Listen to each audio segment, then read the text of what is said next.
கர்த்தருக்குள் பிரியமானவர்களே, June 18 எலஞ்சி white அம்மையார் அவர்களுடைய மாரநாதா புத்தகம், பக்கம் 337. இன்றைய தியானத்திற்காக தெரிந்து கொள்ளப்பட்ட தலைப்பானது ஓய்வு நாளை ஆசரிப்பதில் கவனம் தேவை. வசனம் மத்தேயு 10வது அதிகாரம் 16வது வசனம். ஆடுகளை ஓநாய்களுக்குள்ளே அனுப்புகிறது போல இதோ நான் உங்களை அனுப்புகிறேன். ஆகையால் சர்ப்பங்களைப் போல வினா உள்ளவர்களும் புறாக்களைப் போல கபடற்றவர்களுமாய் இருங்கள். மக்களின் பழக்க வழக்கங்கள் தேவனுடைய பிரமாணத்தோடு முரண்படாவிட்டால் நீங்கள் அவைகளோடு இசைந்து போகலாம். ஊழியர்கள் இதை செய்ய தவறுவார்களானால் அவர்கள் தங்களது சொந்த ஊழியத்தையும் தடை செய்து யாருக்காக செய்கிறார்களோ அவர்கள் வழியிலும் முட்டுக்கட்டை போட்டு சத்தியத்தை ஏற்றுக்கொள்ளாதபடி தடை செய்கிறார்கள்.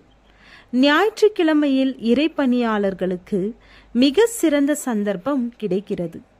அந்நாளில் ஞாயிறு பள்ளிகள் வைத்து எளிய முறையில் மக்கள் அண்டை வந்து பாவிகளுக்காக இயேசு கொண்டிருக்கும் அன்பை பற்றி கூறி அவர்களுக்கு வேத வாக்கியங்களை கற்றுக் கொடுக்கலாம். இப்பொழுது ஞாயிறு ஆசரிப்பு ஒரு பரீட்சையாக இல்லை. நேரம் வரும், அப்பொழுது மக்கள் ஞாயிற்றுக்கிழமையில் வேலை செய்வதை தடுப்பது மட்டுமல்ல, ஓய்வு நாளில் அதாவது சனிக்கிழமையில் வேலை செய்ய வேண்டுமென்று கட்டாயப்படுத்த முயற்சிப்பார்கள்.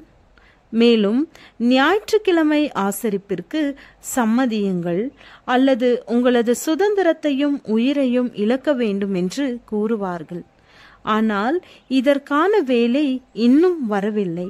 ஏனெனில் மக்களுக்கு முன்பாக சாட்சியான சத்தியம் முழுமையாக வைக்கப்பட வேண்டும். தேவனுடைய ஊழியக்காரர்கள் அமைதியாக ஊழியம் செய்ய செல்ல வேண்டும். வேதாகமத்தின் மகத்துவமான அருமையான சத்தியங்களை பிரசங்கிக்க வேண்டும். சிலுவையில் அறியப்பட்ட கிறிஸ்துவை, அவரது அன்பை, அவரது எல்லையற்ற தியாகத்தை பற்றி கூற வேண்டும். தேவனுடைய பிரமாணம் நிலையானது, மாற்றப்பட முடியாதது, நித்தியமானது. அந்த காரணங்களால் தான் கிறிஸ்து மரிக்க வேண்டியதாயிற்று என்று கூற வேண்டும். ஓய்வு நாளானது ஒரு தெளிவான முறையிலே கற்றுக் கொடுக்கப்பட வேண்டும். அந்த ஞாயிறு என்ற விக்கிரகம் பற்றிய நடவடிக்கைகளை எவ்வாறு மேற்கொள்கிறீர்கள் என்பதை குறித்து மிகவும் கவனமாக செயல்படுங்கள். ஞானமுள்ளவர்களுக்கு ஒரு வார்த்தையே போதுமானது. இதை குறித்த வெளிச்சம் எனக்கு கொடுக்கப்பட்டுள்ளது. ஞாயிற்றுக்கிழமையில் வேலை செய்யாமல் இருத்தல் என்ற காரியம் மிருகத்தின் முத்திரையை தரித்து கொள்ளுதல் என்று கருதப்படாது. எங்கு இந்த காரியம் நமது ஊழியத்தின் காரியங்களை முன்னேற்றுவிக்குமோ அங்கு இது செய்யப்பட வேண்டும். ஞாயிற்றுக்கிழமை வேலை செய்ய வேண்டும் என்று அன்றாட பழக்கத்தினின்று நாம் விலகி செல்லக்கூடாது.